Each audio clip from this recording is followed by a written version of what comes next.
This next question is, how do you maintain your identity and continue doing things you enjoy amidst all the complexities?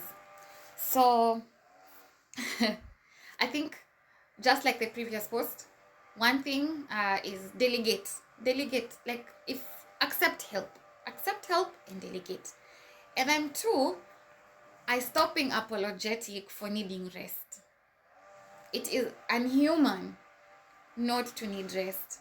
So it took a couple of years plus a lot of therapy and also like going through a lot, to remind myself that before I was Nathan's mom, I was a daughter, I was a girlfriend, I was a wife, I was a friend, and I started making time for these other spaces in my life.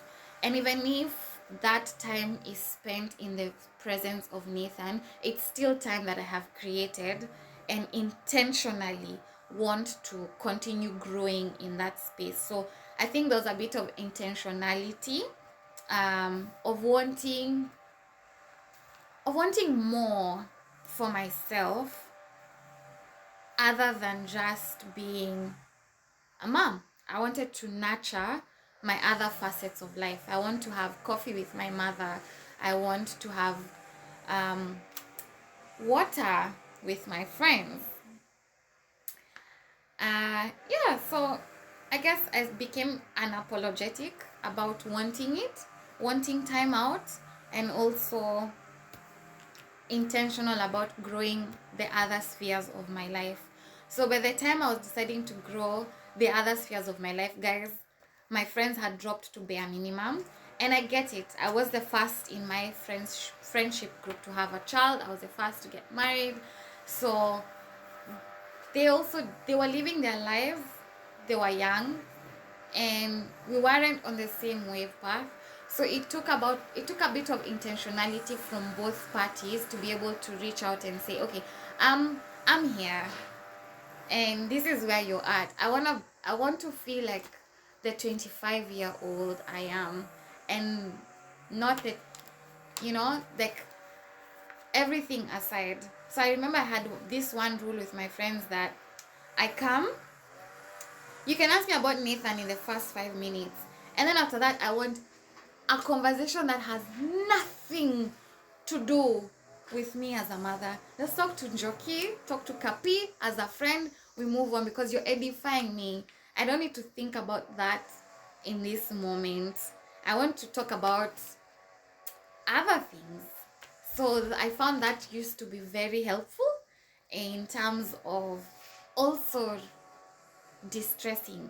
The other thing, now that I work in Aussie as a disability support worker, is I realize that what we have, we're given completely for free in Kenya, the support system, in terms of, like, I can drop my kid at my mom's.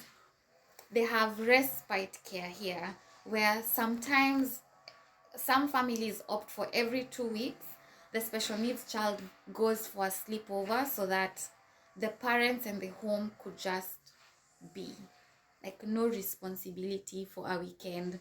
And you can think that that's like something small, but it goes a long way in rejuvenating. So at this point, I'm gonna plug my mom over here, because my mom used to take Nathan for almost 3 weeks, and I was so unapologetic. Like, I'd meet people, they're like, guy, you've left Nathan at your mother's for 3 weeks or 4 weeks. I'm like, yo, week one was packing that boy and moving him to that house was a whole week by itself.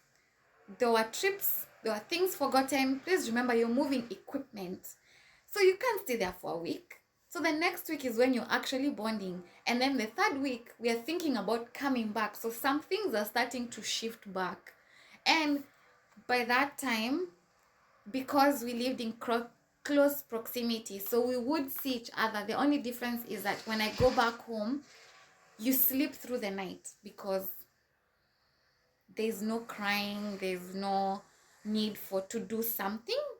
And I'll forever be grateful for that, because what they do here is the respite care, where they take the child and they go for a sleepover. We had my mother, And we had the nun who was fantastic, by the way. Shout out to Eliza. Yeah, so that's some of the things I think I did.